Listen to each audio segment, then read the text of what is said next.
Arratsalde Guztioi, buenas tardes a todas y a todos. Y efectivamente pues me siento como en casa, no solamente porque estamos en un entorno diocesano, sino porque estamos en una entidad como es el IDTP, en la que yo he colaborado y he trabajado bastante durante muchos años. Como decía Estrella, 75 años, si lo comparamos con lo que dice el tango, es mucho, porque 20 años no es nada, pero 75 ya empieza a ser algo.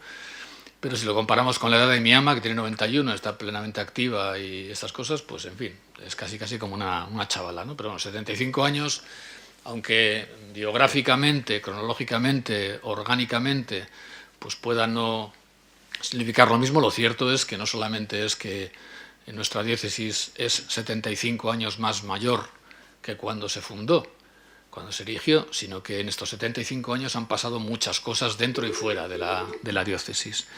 El contexto en el que nace la Iglesia diocesana de Bilbao es un contexto muy distinto del actual, ¿vale? Es un contexto de posguerra civil y posguerra mundial, es un contexto de dictadura franquista, es un contexto de nacionalcatolicismo, es un contexto también, si se me permite utilizar esta erderakada, de euskaldun fededunismo, ¿vale? O sea, hay una presencia muy normalizada, muy naturalizada de la fe católica en la sociedad.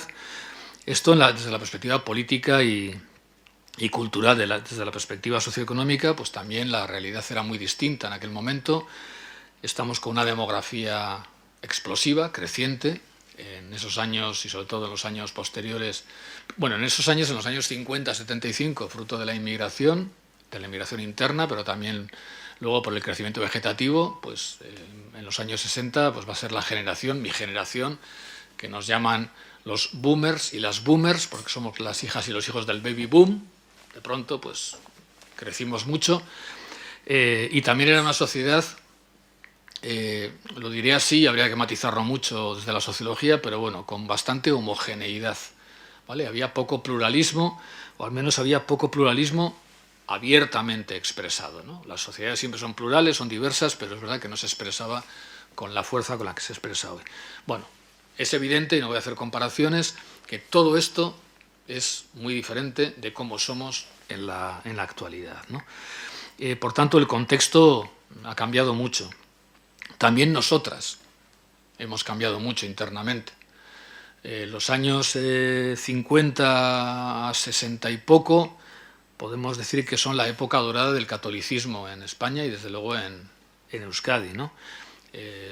Bueno, hay que habilitar incluso lonjas en muchos barrios de Bilbao para poder acoger a las comunidades que querían celebrar su fe y que ni siquiera había templos suficientes, a pesar de que desde los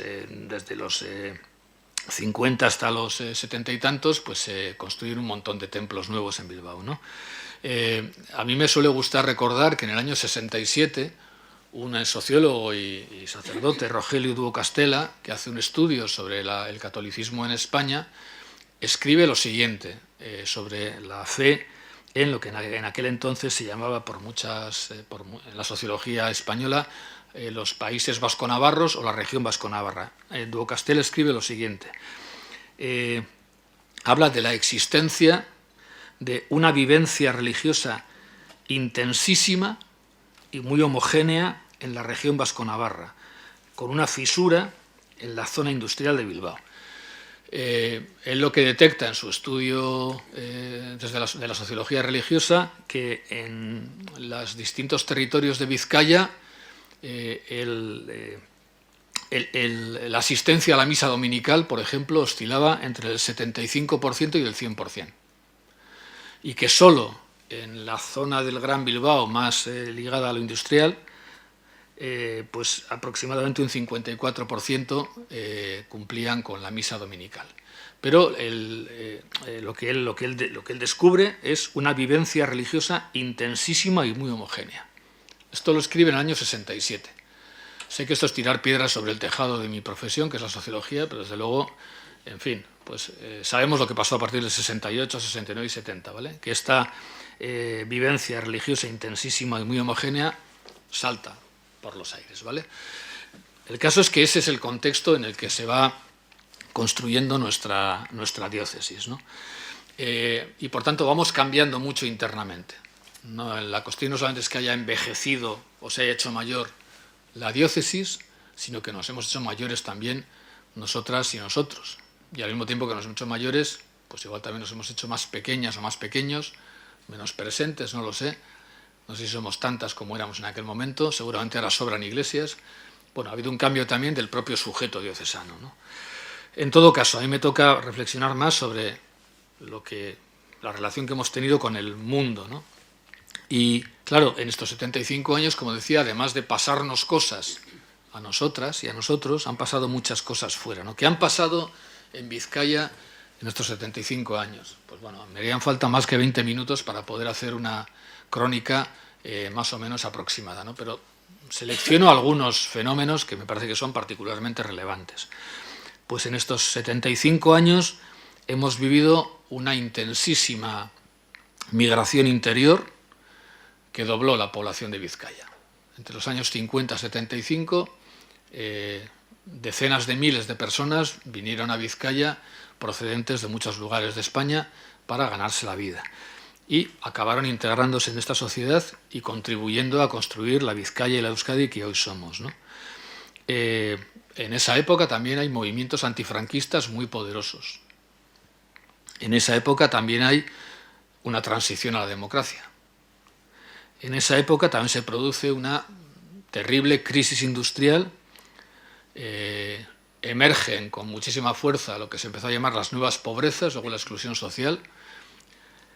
En esa época también nos encontramos con la frontera cultural y política que suponen los años 60, los movimientos de los años 60, culturales, políticos, las contraculturas, los nuevos movimientos sociales, la emergencia de movimientos sociales que hoy son muy importantes, como el feminismo, como el tercermundismo, que se llamaba en aquel momento, como los movimientos estudiantiles.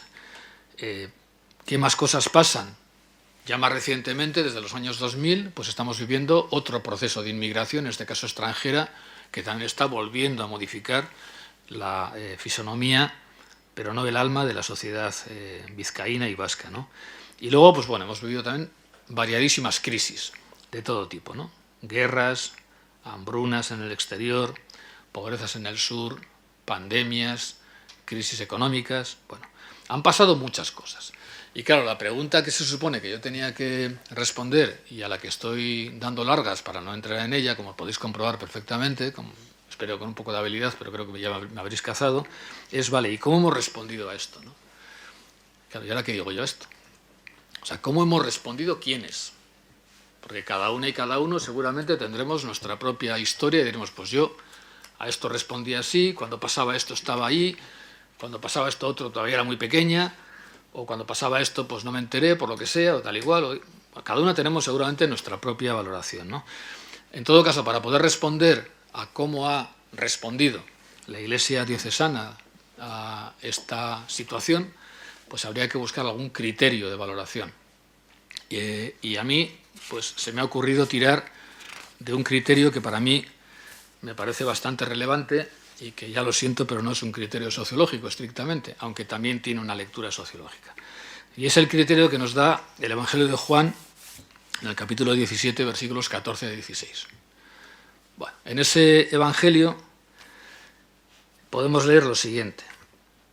Se dice, yo les comuniqué, nos dice Jesús, yo les comuniqué tu palabra y el mundo los odió, porque no son del mundo, igual que yo no soy del mundo.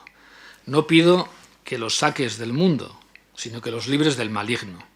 No son del mundo, igual que yo no soy del mundo. Claro, esto que evidentemente permite y demanda una lectura teológica y pastoral, yo creo que también permite una lectura, diría que incluso exige una lectura en clave sociológica, ¿no? Estamos hablando de un criterio de verificación de nuestro ser en el mundo que consiste en lograr estar en el mundo sin ser del mundo. Y esto, que en términos teológicos pues tendrá su lectura o sus lecturas, espero, porque la teología es también una ciencia, si quiere ser ciencia, tiene que ser plural. En términos sociológicos creo que también tiene una posible lectura, entre otras, ¿no? Y mi lectura es la siguiente. Yo creo que el criterio de verificación de nuestro correcto estar en el mundo, en este mundo concreto que hemos vivido en Vizcaya en estos 75 años, consiste en no dejar de estar nunca en el mundo, por tanto, estar allí donde estaban pasando las cosas, pero sin ser del mundo. Y sin ser del mundo o no ser del mundo, en términos sociológicos, quiere decir no caer presas y presos de las ideas dominantes, de los procesos dominantes, de las ideologías dominantes, de las corrientes dominantes, es decir, ser contrahegemónicas, no ser sistema, no ser estructura, y ese sería para mí el criterio de verificación. Claro, si aplicáramos este criterio, suponiendo que sea un criterio que nos vale, a mí me vale, a toda esa cantidad de acontecimientos que simplemente he enunciado, pues nos llevaría a hacernos esta pregunta. Cuando había dictadura franquista, ¿cómo estábamos en el mundo sin ser del mundo? Cuando ETA asesinaba, ¿cómo estábamos en el mundo sin ser del mundo? Cuando estalla la crisis industrial y la pobreza se multiplica, ¿cómo hemos estado en ese mundo sin ser del mundo? ¿Qué significa no ser del mundo cuando había franquismo, cuando ETA asesinaba, cuando había crisis industrial? ¿Qué significa no ser del mundo cuando...? ¿Vale? Es una pregunta que yo evidentemente no me atrevo a responder en nombre de toda la comunidad cristiana de Vizcaya. Como mucho podría intentar responder desde mi propia vivencia, ¿no? Pero bueno, yo sí creo que cuando miro eso y sobre todo cuando pienso en aquellas realidades de las que he hablado, con las que más me he identificado, con las que más cercano he estado, en las que más he estado, que pueden ser las de las pobrezas, la crisis, los nuevos movimientos sociales, las violencias, yo diría que, y no tengo una forma de medirlo muy exacta, pero yo diría que no lo hemos hecho mal. O sea, yo diría que en general la comunidad cristiana de Vizcaya ha estado en todo eso. O sea, me cuesta encontrar algún acontecimiento, algún proceso significativo para la sociedad vizcaína o para la sociedad vasca en su conjunto en el que la Iglesia no haya estado. Por tanto, yo creo que estar hemos estado. Y eso ya es importante. En algunos casos hemos estado además de una manera muy determinante. Yo creo que sobre todo en lo que tiene que ver con las nuevas pobrezas de los años 80, o sea, yo recuerdo perfectamente que en aquel momento, en el 80 y tantos, yo estaba en Cáritas como persona voluntaria, y fue cuando Cáritas empezó a pensar en lo que se llamaba la Cáritas de Nuevo Rostro. Y yo en la Vicaría 2, en Encarterri, cuando estaba por allá, fuimos trabajando por todas las parroquias qué significaba la Cáritas de Nuevo Rostro, encontrándonos con muchas resistencias lógicas de personas que habían vivido la otra Cáritas y que consideraban que era una especie como de enmienda a la totalidad de lo que se había hecho.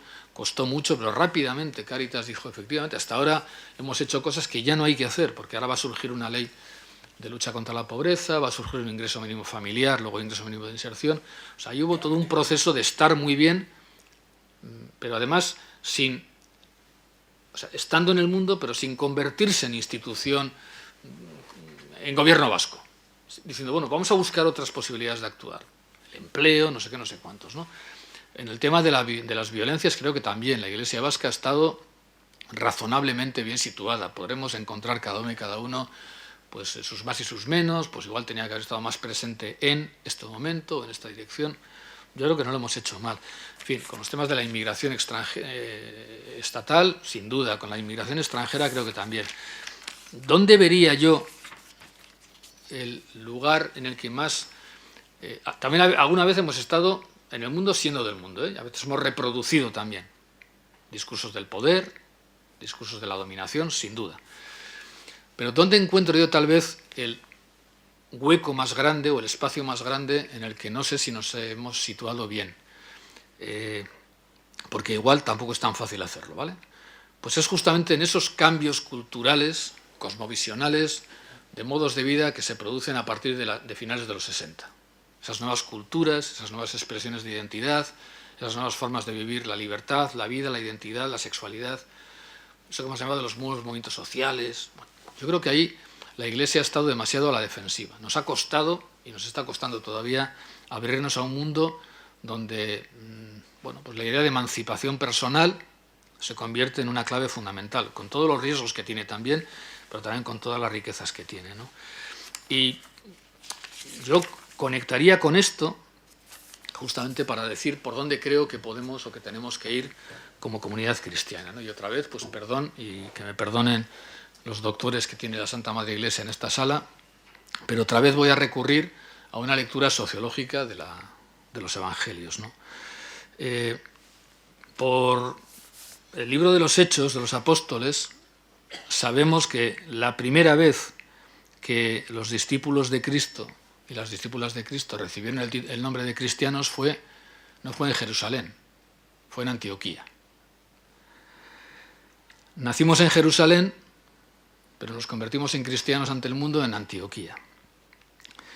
Y fue en Antioquía donde las seguidoras y los seguidores de Cristo empiezan a anunciar la buena nueva también a los gentiles, a los que no son y a los que no son judíos, ¿no? Superando de una manera muy difícil pues la cosmovisión originaria del cristianismo, que es una cosmovisión culturalmente judía.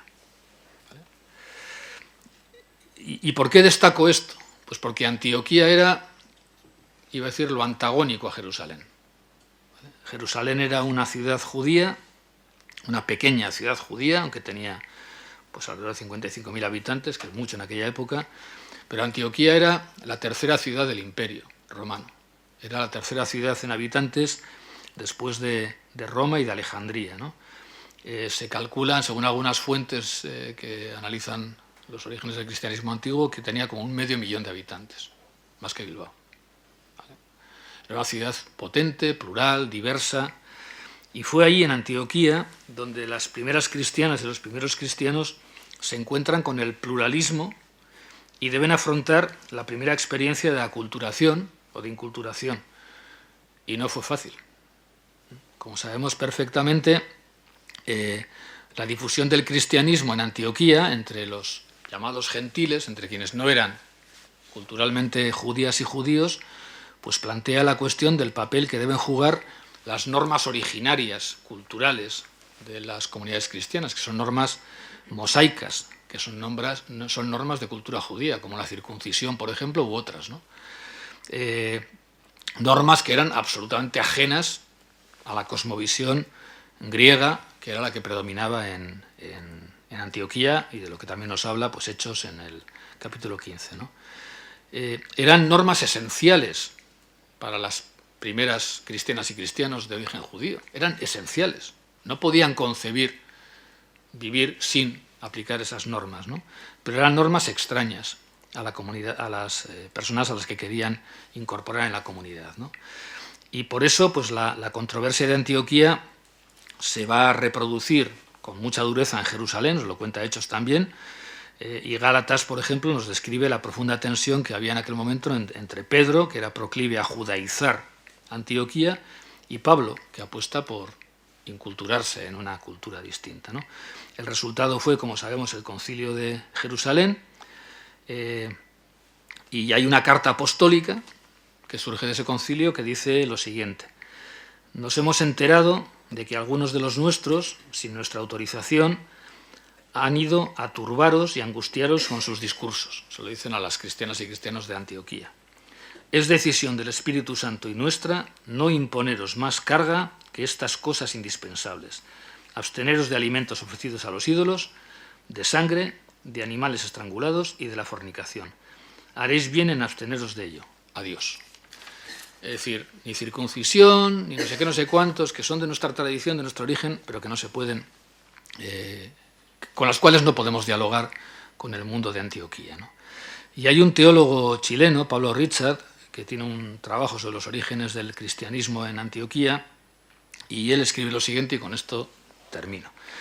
Lo decisivo de la Asamblea de Jerusalén, dice Pablo Richard, es la no imposición de la circuncisión a los griegos no judíos, convertidos de la Iglesia de Antioquía. Solamente se les exige cumplir algunas normas levíticas para permitir la convivialidad, el comer juntas y juntos, de estos griegos cristianos con los judeocristianos. En la Iglesia de Antioquía triunfa así la libertad frente a la ley y se afirma la identidad cristiana que hará posible la misión a los gentiles.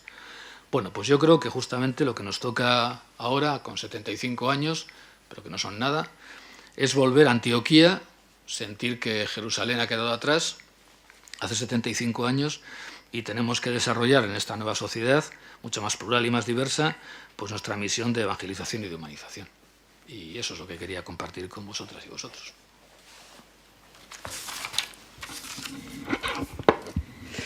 Bueno, pues buenas tardes. En primer lugar, agradecer al IDTP la invitación y también por pensar que puedo tener algo que aportar en este marco de la celebración del 75 aniversario de nuestra diócesis.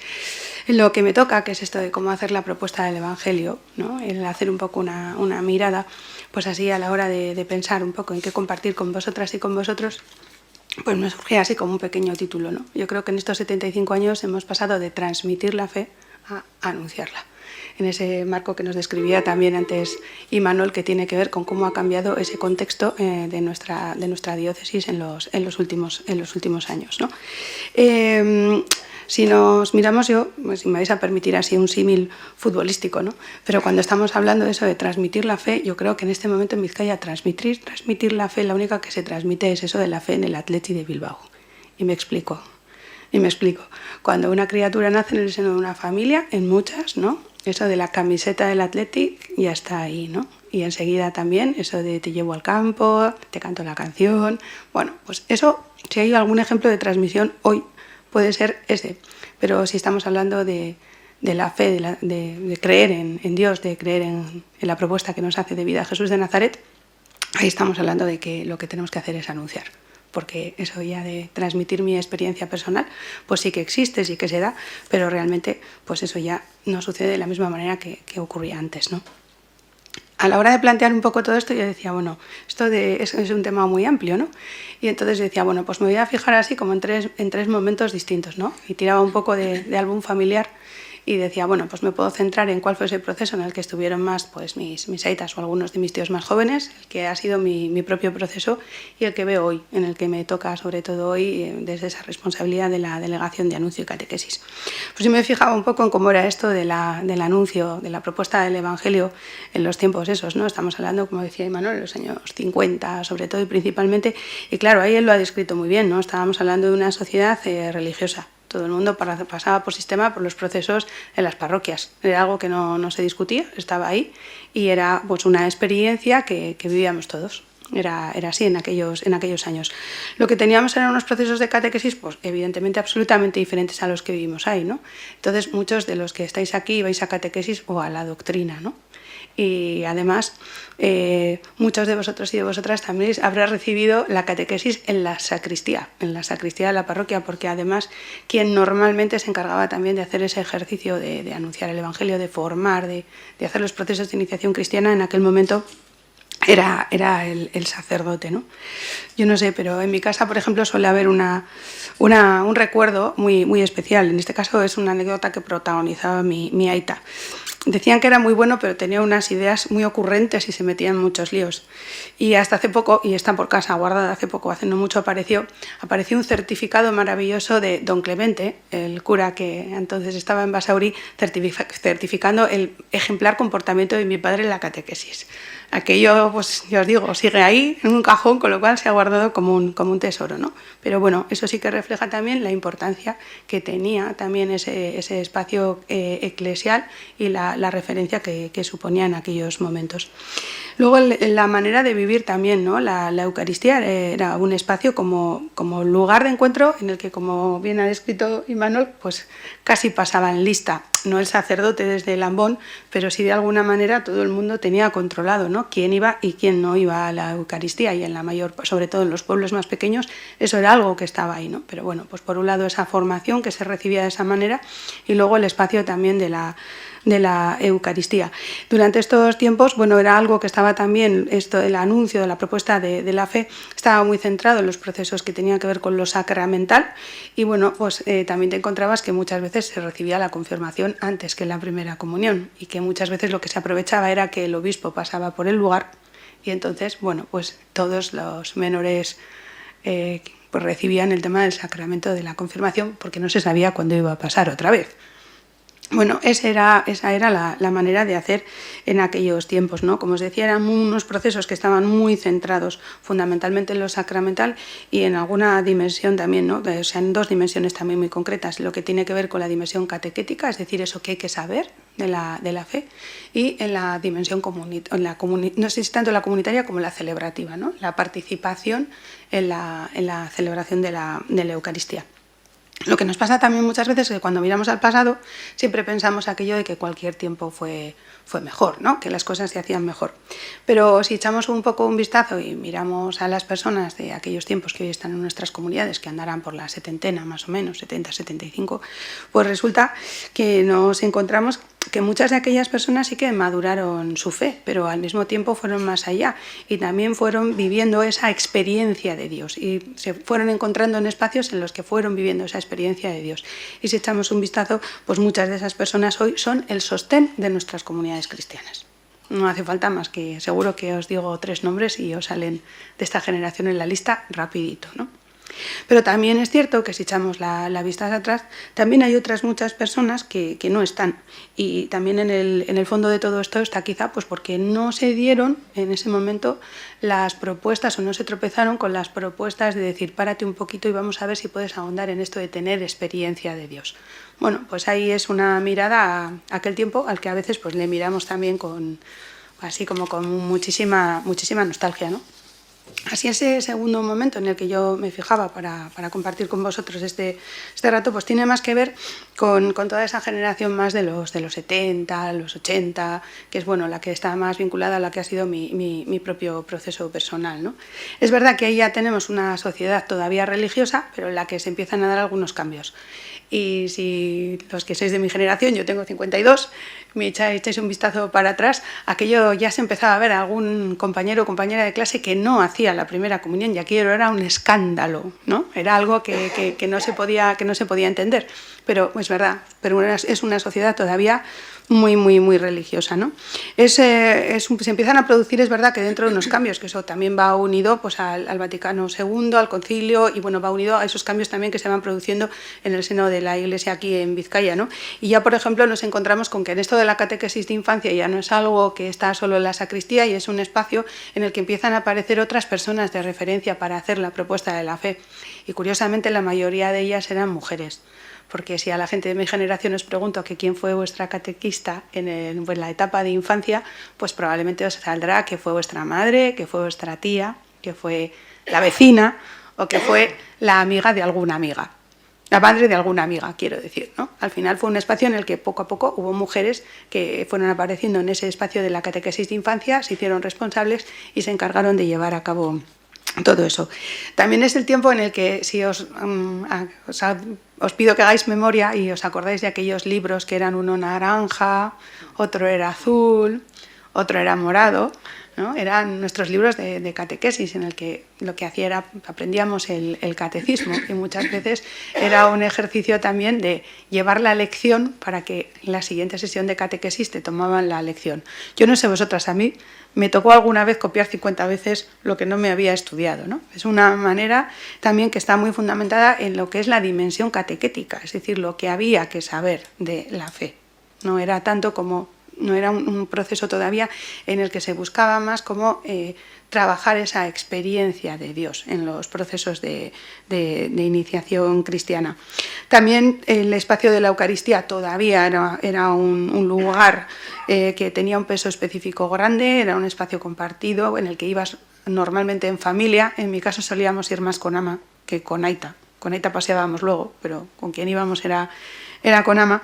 Y luego era también un espacio en el que si había suerte y te habías portado medianamente bien, a lo mejor después de misa había alguna chuche, algún cromo o alguna sorpresita, ¿no? Pero sí que es como un espacio que estaba en el día a día, en lo cotidiano, era algo que era parte de la vida, ¿no? Esa experiencia de participar en lo eclesial.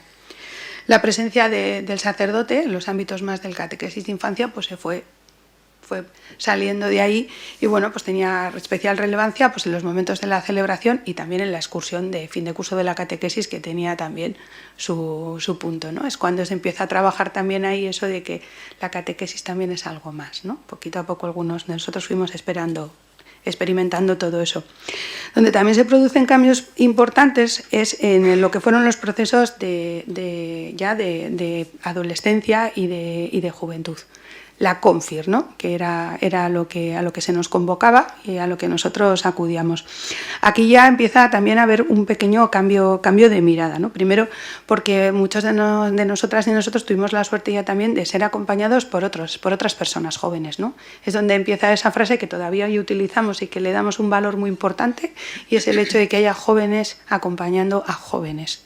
Bueno, pues eso muchos de nosotros ya lo empezamos a vivir. Y luego, por otro lado, también ahí hubo una apuesta muy grande por parte de la Iglesia diocesana, de que hubo un montón de sacerdotes jóvenes que también estaban implicados en el acompañamiento en aquellos momentos. Yo creo que si os invito a hacer memoria a la gente de mi generación, enseguida nos salen nombres de curas que tenían poca más edad que nosotros y que eran referencia, y bueno, yo creo que lo siguen siendo todavía hoy para muchos de nosotros y de nosotras también, ¿no?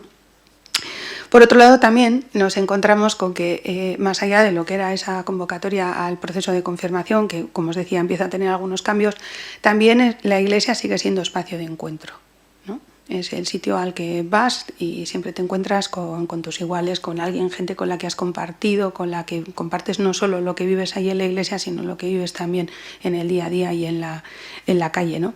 Y ahí también pues la famosa frase, ¿no? De me voy, ¿no? Cuando salías de casa. ¿Y dónde vas? A la parroquia. ¿Pero has quedado con alguien? No, alguien habrá. Siempre había alguien, ¿no? Otra vez una iglesia de puertas abiertas, donde nunca se sabía quién tenía llave y quién no tenía llave, pero que en ese estar, en esa iglesia de puertas abiertas, acababas recibiendo un montón de propuestas, y también ibas recibiendo también la posibilidad de ir ahondando en esa experiencia de ser iglesia y en esa experiencia también de Dios, ¿no? De distintas maneras, desde una forma más, yo creo que quizás también más dinámica que lo que había sido en el tiempo ese de la catequesis en concreto, ¿no? La parroquia también era un espacio de diversión, de excursiones, de salida al monte y de campamentos, que no era solo ese tiempo de ocio que no aportaba nada, ¿no? Sino cómo era en aquellas experiencias que vivíamos, ¿no? Cómo al final sí que había siempre detrás de todo eso una propuesta, una invitación, una llamada a dar un pasito más en eso de creer y en eso de tener experiencia de Dios. Y también de esa manera, y poquito a poco y casi sin darnos cuenta, también íbamos asumiendo esas responsabilidades más en clave comunitaria. Y a esto me refiero que fueron muchos espacios para muchos de nosotras y de nosotros, espacios de primeras corresponsabilidades, ¿no? Gente que te animaba a dar un pasito más y hacerte responsable de la marcha de la iglesia en tu barrio, en tu pueblo, ¿no? Y desde ahí pues es donde aceptabas eso de ser monitor o monitora, eso de participar en el consejo pastoral, eso de ir haciéndote mayor y haciéndote corresponsable de lo que estaba pasando en tu iglesia concreta. También fueron tiempos en que esto de ya no solo estábamos hablando de las dos dimensiones de las que hablábamos antes, una dimensión catequética y celebrativa, sino que se empiezan a introducir también ahí claves que tienen que ver con la dimensión sociocaritativa, y esto tiene que ver mucho con lo que decía antes Imanol, ¿no? Justo ese tiempo en el que las nuevas pobrezas, el estar en lo que estaba pasando en aquel momento en el mundo, ¿no?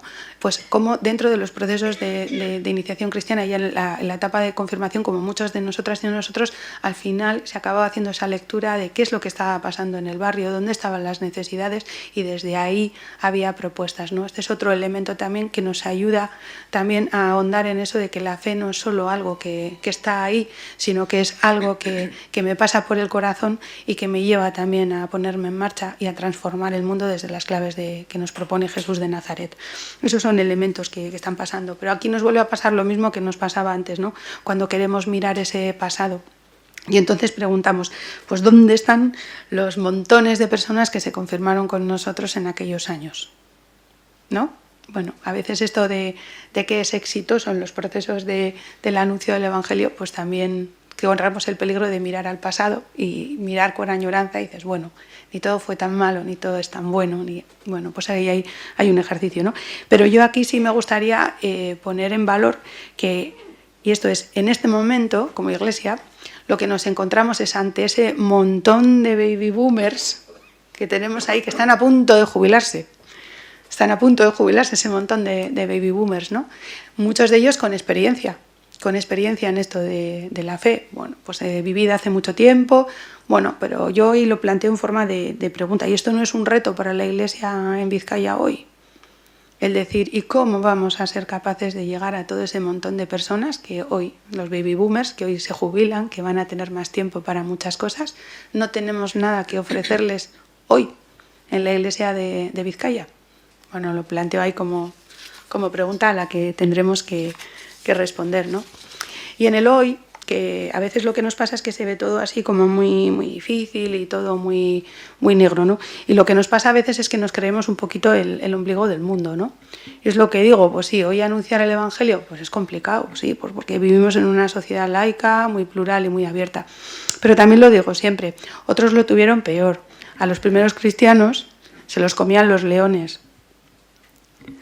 Bueno, nosotros no corremos el riesgo de que nos vayan a comer los leones y a veces nos atrevemos mucho menos a hacer propuesta de fe de una manera más explícita, ¿no? Sí que es verdad que la fe ha dejado de comunicarse de generación en generación, pero también es verdad que lo que se está produciendo es un cambio grande, y ahí me refiero a lo siguiente. Una compañera nuestra en esto del laicado en tareas pastorales, que ya ejerce su responsabilidad en un hospital, un día lo describía así. Dice, a mí lo que me pasa es que cuando entro en una habitación, dice, bueno, pues la mamá, la Itite, que me ha llamado porque quiere comulgar, pues me espera con una sonrisa y me llama por mi nombre y está contenta de que vaya.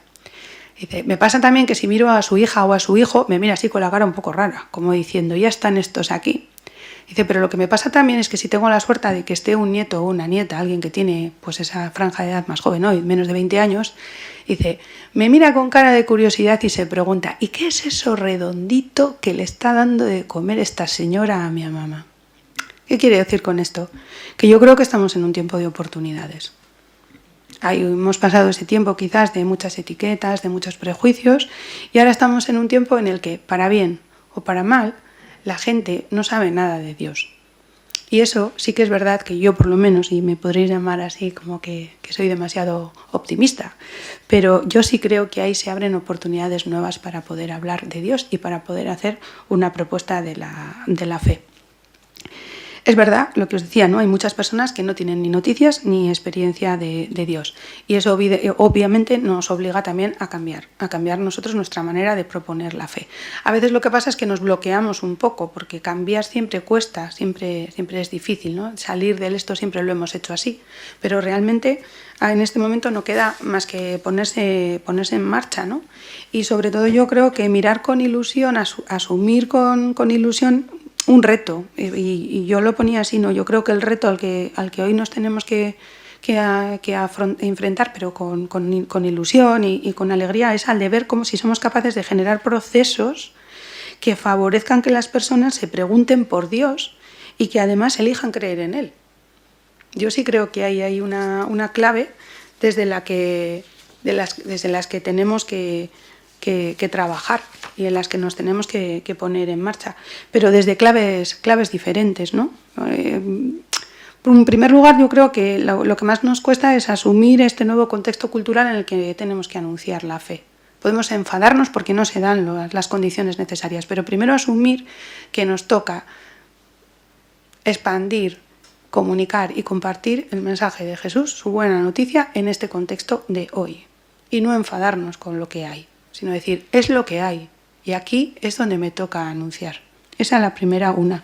Segundo, también a veces corremos el riesgo de ser un poquito soberbios y soberbias, quiero decir, porque pensamos que todo depende de nosotras mismas, y a veces se nos olvida que al final también está ahí el Espíritu, también está Dios.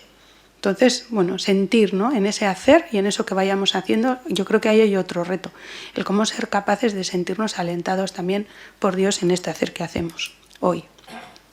Otra cosa, creo que en este momento estamos para volver a lo que es el primer anuncio, y el primer anuncio es volver a Jesús de Nazaret. volver a Jesús de Nazaret y anunciar que nace, que vive de una manera determinada, que muere en un contexto y por unas causas concretas y que resucita.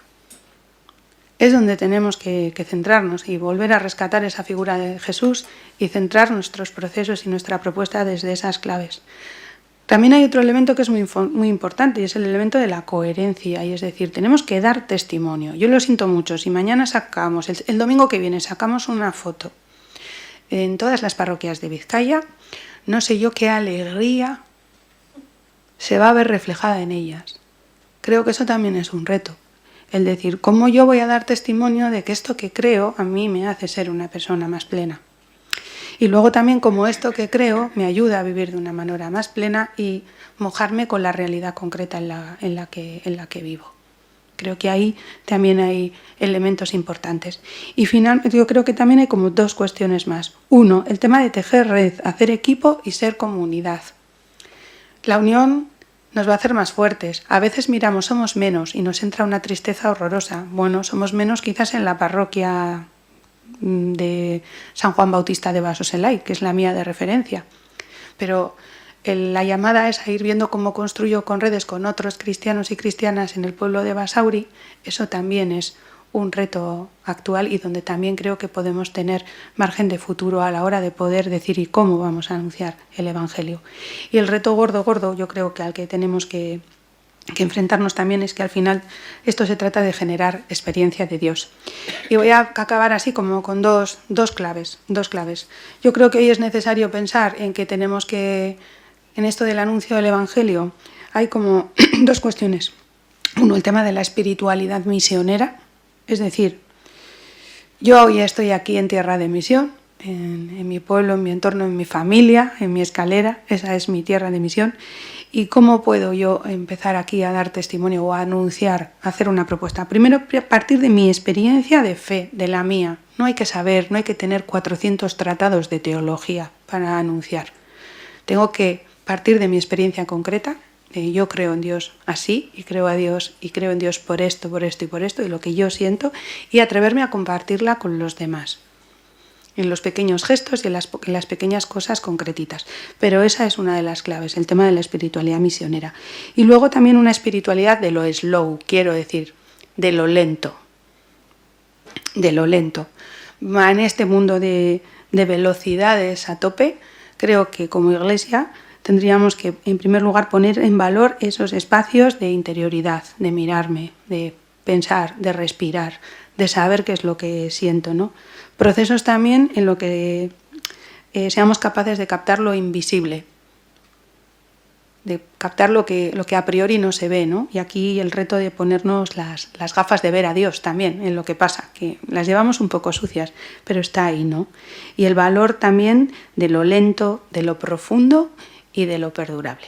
Yo me quedaría que quizás en el hoy, espiritualidad misionera y espiritualidad de lo lento.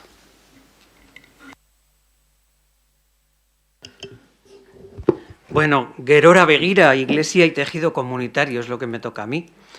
Yo suelo hacer, como 2 puntos, y uno me gusta el primero, siempre una aproximación a la realidad, y el segundo pues sería, de la segunda parte, de conclusiones y alguna aportación de cara a futuro. Bueno, como aproximación a la realidad voy a dar un titular, también así ha empezado Clara. Lo que pasa es que Clara es más fina que yo voy a dar un poco así a lo bruto. No me lo saquéis en Alcarren-Barri a ser posible, porque no, si no me hundís, porque va a ser un poco bruto, ya lo anuncio de primeras, ¿eh? Y ahí va. Lo mismo que España huele a ajo y a pis de perro, la Iglesia huele a incienso y un poco a cerrado. Os habéis quedado pasmaos, no me extraña.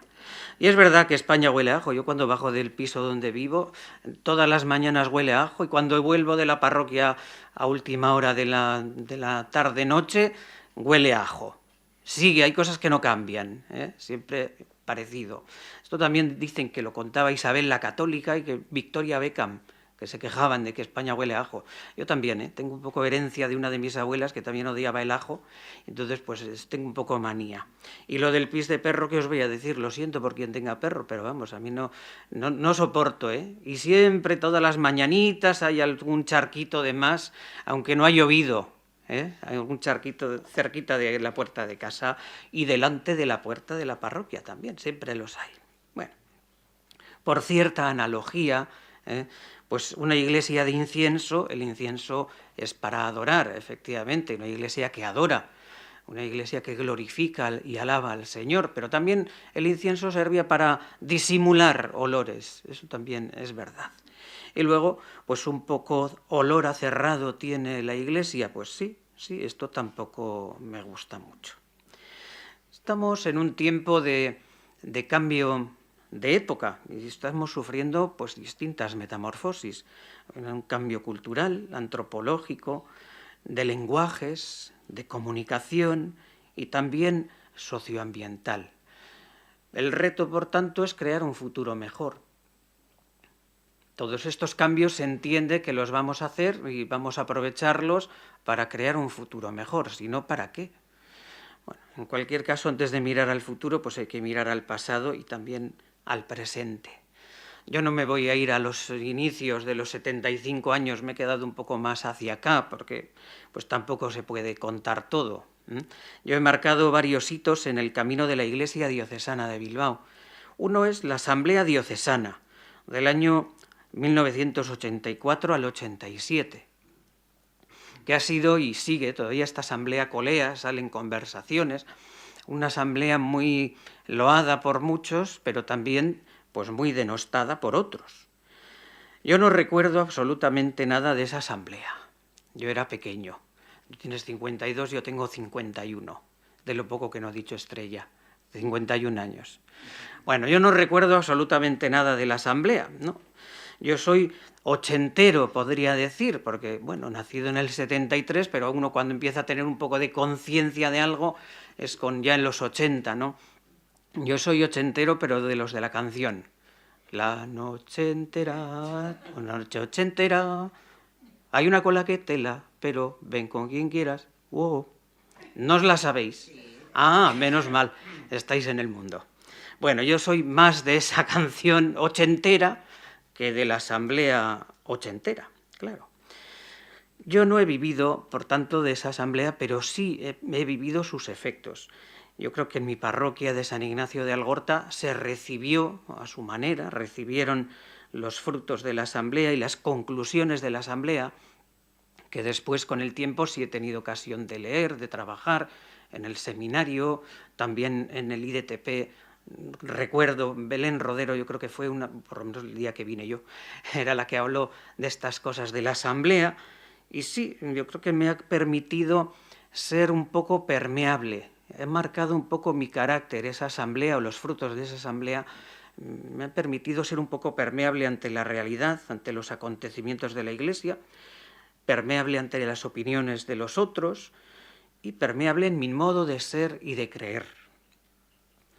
Creo que desde esa época no me gustan nada las personas rígidas, Eso sí que es algo que también me marca un poco en mi identidad. Lo rígido no lo soporto y cuando yo soy rígido, pues no me soporto a mí mismo, evidentemente. Bueno, aquella época dio lugar a un tejido comunitario del talante comprometido e ilusionado. Se podrían decir muchísimas más cosas, pero bueno, yo digo eso. Otro hito fue la remodelación pastoral del año 2000. Remodelar no es reorganizar, se decía en aquel tiempo, o renovar no es simple reforma. Los cambios yo creo que no fueron muy reales. Esto de esa opción que se decía en la diócesis, ¿verdad?, de que hay distintas velocidades, hay que respetar que unos van a 100 y otros van a 0, pues no fue una buena opción, porque algunos se lanzaron y sí, pronto hubo 9 unidades pastorales, por ejemplo, ¿no? Pero a día de hoy todavía hay algunas que no son unidad pastoral. Entonces, ¿de qué velocidades hablamos? Yo creo que fue una época poco aprovechada, teniendo una buena idea que había que remodelar, pero no reorganizar, que es, yo creo, que es lo que se ha quedado la cosa. El tejido comunitario tendió a la conservación y en algunos casos a la supervivencia. Recuerdo en Galdácano, yo estaba por aquellos tiempos en la unidad pastoral de Galdácano, poco después del año 2000, y había una parroquia, una de las 8 parroquias, que nos dijeron, bueno, hay que mantener abiertas las 8 parroquias. Y una es la de Arleches, no sé si conocéis, que está en una esquinita de una rotonda.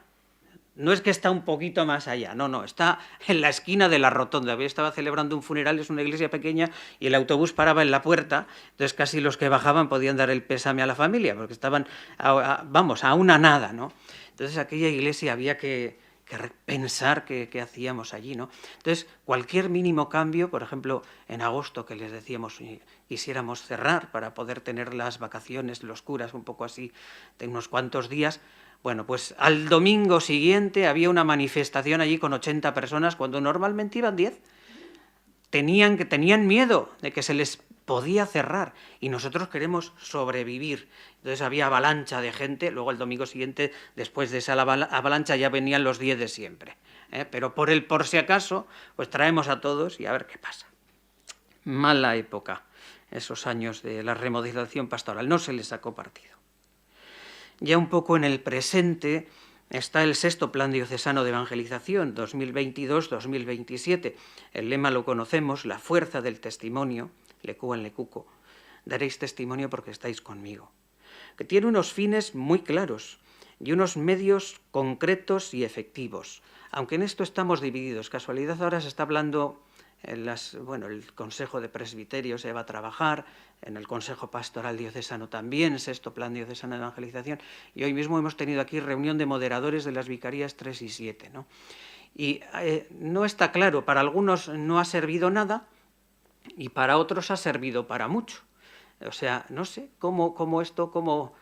qué hay en nosotras y nosotros, porque esto no es en nuestras comunidades también, ¿no? Hay gente que recibe el plan mejor y otros que no. Bueno, ¿qué pasa? Que hay cosas que parece que sirven para unos y para otros no. Los fines y medios muy concretos y efectivos, yo creo que son: 1, reavivar el compromiso por y con los jóvenes, que además don Joseba insistió mucho desde el principio, o la publicación del plan y la divulgación del plan, insistió mucho en esto. Ahora ha añadido más cosas, pero en el principio yo creo que en él estaba esto: reavivar el compromiso por y con los jóvenes. Otro es reafirmar una clara opción por los pobres. Y digo reafirmar porque esto ya está en el tejido comunitario. Allá hay una sensibilidad fuerte en nuestra gente sobre el tema de la pobreza, y luchar contra la pobreza y la injusticia. Por tanto, pero el plan sí quiere reafirmarse en eso, ¿no? Reafirmarnos en esto. Y por último, renovar la pasión por varias cosas. Una escucha paciente. Todo va muy rápido, decía Clara también, es verdad, pero necesitamos una escucha paciente y una escucha activa, es decir, escuchar de verdad. No solamente oír, es escucharnos. Diálogo constructivo. Esto también desde el plan puede salir. Y una mutua comprensión y conocimiento intergeneracional e intervocacional. Con un objetivo que dará fruto en el tiempo: reconstruir el tejido de las relaciones. Claro, esto está fracturado. Las relaciones están a veces rotas, y cuando hay esa rigidez de la que hablaba antes, las relaciones a veces son cordiales, pero no son 100% auténticas, en el sentido que no son enriquecedoras, ¿no? Lo mismo que decía de la reunión de moderadores, estábamos muy contentos en la evaluación del año pasado porque podemos hablar con libertad, decían, ¿no? Hemos llegado a esa conclusión. Podemos mostrar distintas opiniones sobre un tema y a nadie se le calla la boca por tener una opinión contraria a la de otro, ¿no? Pero no hemos conseguido dialogar. Si todos expresamos, cada uno echa la carta sobre la mesa, pero luego no jugamos con las cartas. Entonces, no sé. reconstruir el tejido de las relaciones que están rotas, en provecho de una comunidad más fraterna y una iglesia viva, que ya de por sí la era acogedora. Por tanto, el hilo conductor de las líneas o el plan de trabajo que sale del sexto plan, o las líneas de trabajo, enlazan perfectamente con los acentos, con el acento diocesano, ser comunidad acogedora e inclusiva. Pues efectivamente, si reconstruimos el tejido de relaciones y a la vez pues vamos en provecho de una comunidad más fraterna y viva, entonces de suyo ya seremos acogedores e inclusivos.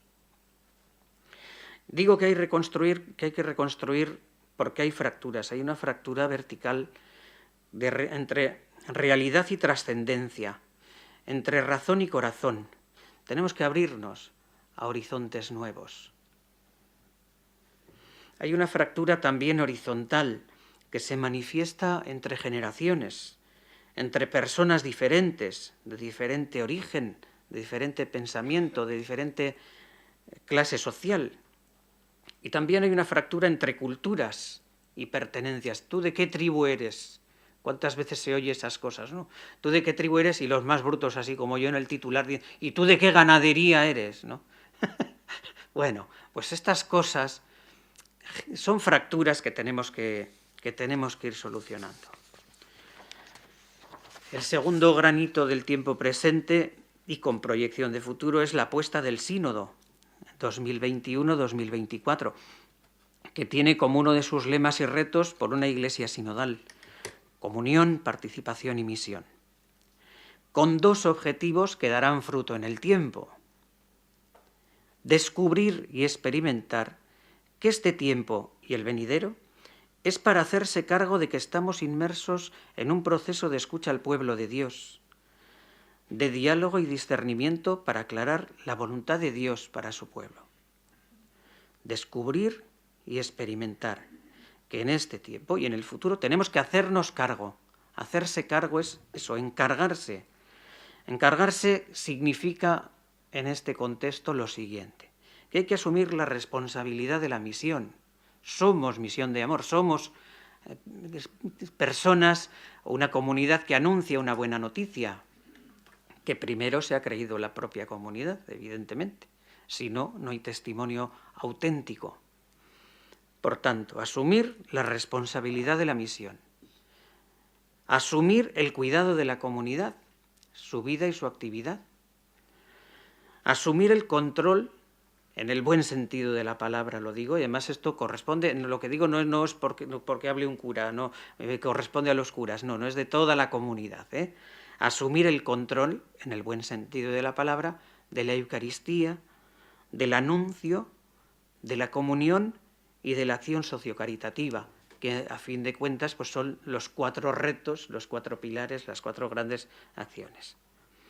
Y también tenemos que comprender la situación del mundo en que vivimos. Necesitamos formación. Esta casa tiene que continuar, ¿no? Tiene que seguir dando formación en actualidad, ¿no? Y tiene que dotarse también de una espiritualidad. Necesitamos una espiritualidad para también descubrir, experimentar y hacernos cargo, sobre todo eso, hacernos cargo de este tiempo tan especial.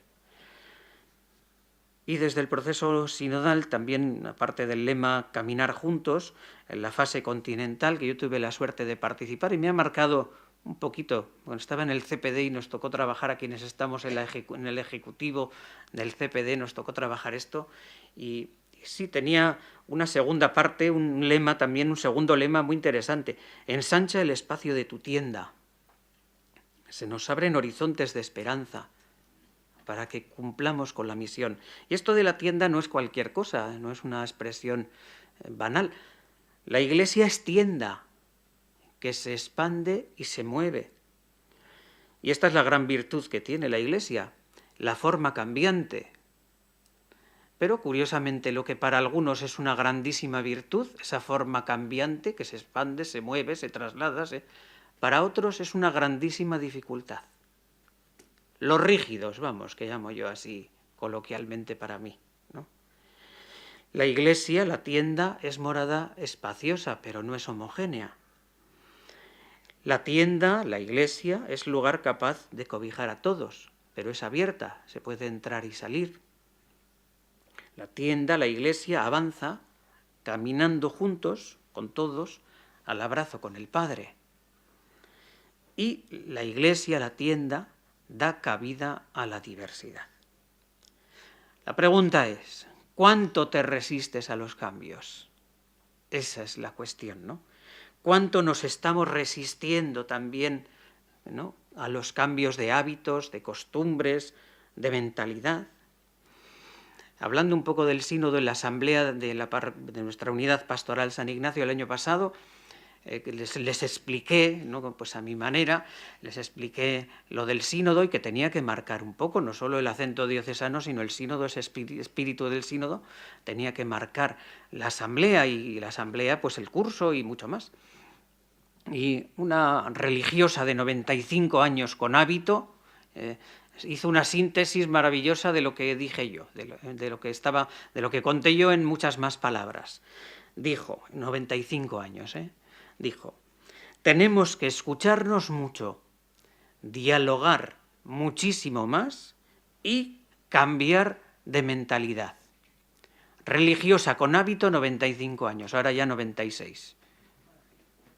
Es para quitarse el sombrero, ¿no?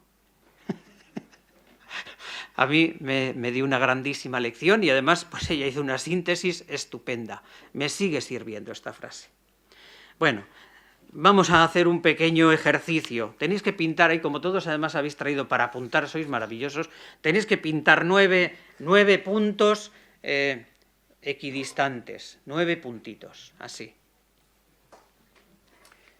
Si no te puedo enseñar mucho, Clara, porque la solución a la cuestión está detrás. Entonces, no has visto. Eres honrada, no has visto. 9 puntitos. Venga, id poniendo. Tenéis ya, ¿no? Sí. Bueno, ¿qué hay que hacer con estos puntos? Pues hay que unirlos, pensando un poco que estos puntos son también nuestras costumbres, nuestros hábitos, nuestras creencias. Y hay que unirlos de una manera particular, sin levantar el lápiz del papel o el bolígrafo del papel. Hay que, con 4 líneas rectas, unir todos los puntos. Con solo 4 líneas rectas, unir todos los puntos.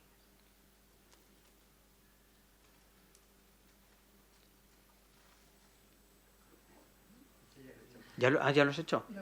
Mal. Vale, si no, me hundes en la miseria en esta.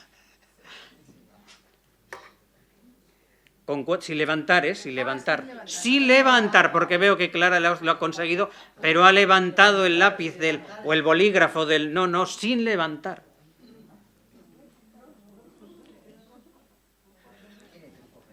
Bueno, truco no. Tiene solución. Tiene solución, pero truco no tiene ninguno, No soy tan malo.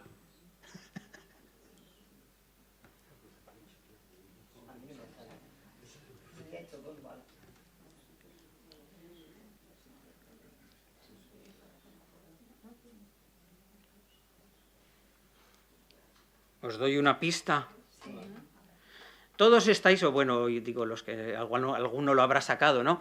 Pero todos os estáis moviendo dentro de los puntos. Dentro de. Claro, tu mente se ha ido a eso, a moverte dentro de.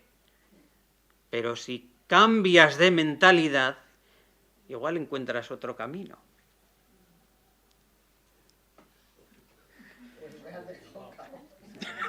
O sea que la pista te ha confundido más.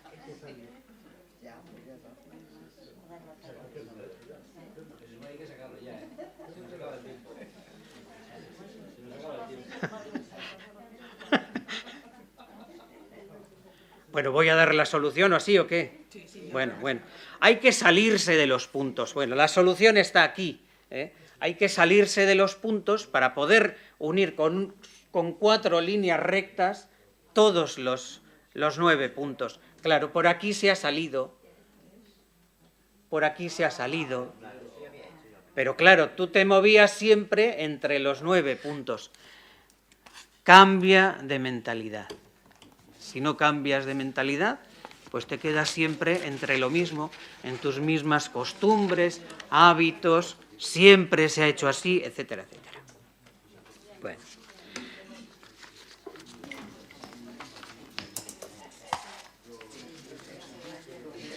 No he terminado, esperad todavía. ¿Un minuto? ¡Ay, madre mía! Bueno, pues va rápido. Generalmente tendemos a trabajar como una empresa, cuando lo más natural es que trabajemos como familia. Si el tejido comunitario somos una comunidad de personas que se aman, el modo de caminar juntos tiene que ser en consonancia con sentirnos familia y sentirnos a gusto en comunidad, en zapatillas, ¿no? La comunidad, la parroquia, la unidad pastoral, la iglesia tiene que ser una prolongación de nuestro salón de casa donde estamos en zapatillas. En la familia todos somos importantes, tenemos nuestro nombre, nuestra historia, nuestro apodo, nuestro lo que sea, ¿no? Pero, claro, somos familia, somos sujetos activos, pero no somos empleados. Ojo, porque a veces en el tejido comunitario nos relacionamos más como empleados que no como familia.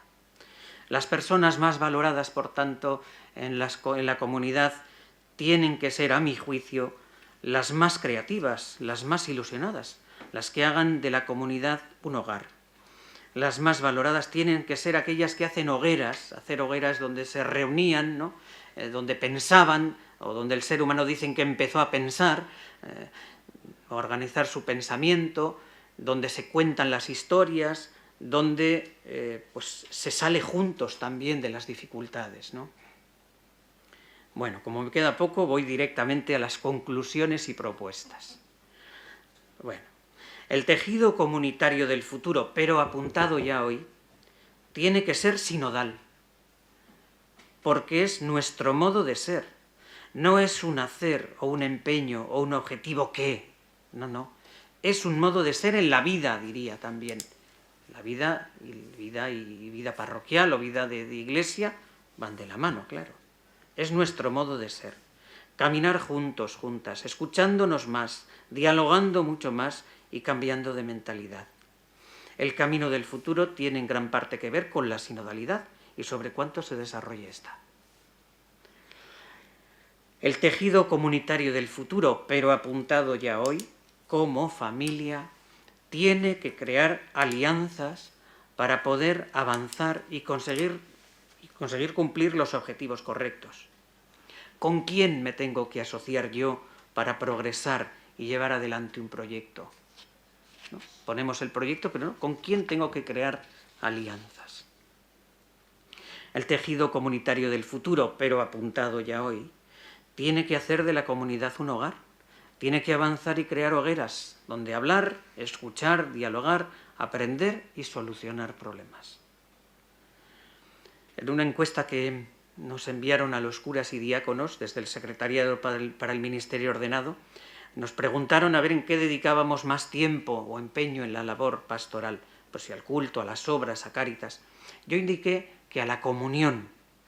Yo quisiera que la unidad pastoral a la que pertenezco sepa convivir. Tiene que haber pluralidad en comunión y avanzar. Y esto no es nada fácil, pluralidad en comunión. El tejido comunitario del futuro, pero apuntado ya hoy, tiene que dedicar mucho tiempo a la comunicación. Una posible vía que a mí se me ocurre que puede armonizar el caminar juntos es la fidelidad creativa, que no es un concepto propio ni de los curas, no sé, es un concepto que viene de la vida consagrada, de la vida religiosa, que trata de eso, del pasado, presente y futuro. Es más que un concepto, es un itinerario de renovación que puede ayudarnos a avanzar en fidelidad y en comunidad. Todas las parroquias, unidades pastorales, diócesis, movimientos, tenemos una historia que no se puede perder y que hay que agradecer y de la que se aprende. Todas tienen un presente que puede ser de muchas maneras, y muchas maneras a veces contradictorias también, ilusionante, pero sofocante, de todo. Y desde la libertad hay que proyectarse al futuro, no de cualquier modo, sino creativamente, no nostálgicamente ni repitiendo lo anterior, sino reinventándose. La fidelidad creativa es un modo de evitar el restauracionismo, el involucionismo y el radicalismo, y así poder avanzar caminando juntos, no a distintas velocidades, caminando juntos. Fidelidad creativa es no romper con lo recibido, pero tener libertad creativa, oxígeno para proponer y llevar a cabo acciones nuevas, pasos nuevos, caminos nuevos. Es restrenar un poco lo obsoleto, ¿no? Lo que hacen en esos de la televisión, que lo vintage lo hacen, recauchutan todo y te sale lo vintage, pero bueno, más moderno, más a lo de hoy. Para finalizar, pongámonos un poco en sintonía con el Papa Francisco, que dice que debemos soñar a lo grande, no solo soñar. El que no sueña, dice el Papa, el que no sueña no tiene futuro. Dejemos lugar al factor sorpresa, a lo imprevisible de las personas, que no somos inteligencia artificial, ahí está la diferencia, lo imprevisto, lo imprevisible, la acción del Espíritu Santo. Dejemos lugar al Espíritu para que las comunidades y los tiempos sean renovados. Una renovación siempre necesaria. Cuando se llega a Bilbao, lo más bonito es ver la pared de un edificio en la que pone soñar. ¿A que sí? Es bonito, es bonito. Bueno, ver San Ignacio también es bonito, ¿eh? Ya hago publicidad. Pero ver soñar es bonito. Y para terminar, de verdad, una frase inspiradora, para mí por lo menos lo es, de Rosalía de Castro. Es feliz el que soñando muere. Es desgraciado el que muera sin soñar. Bueno, es que ricasco.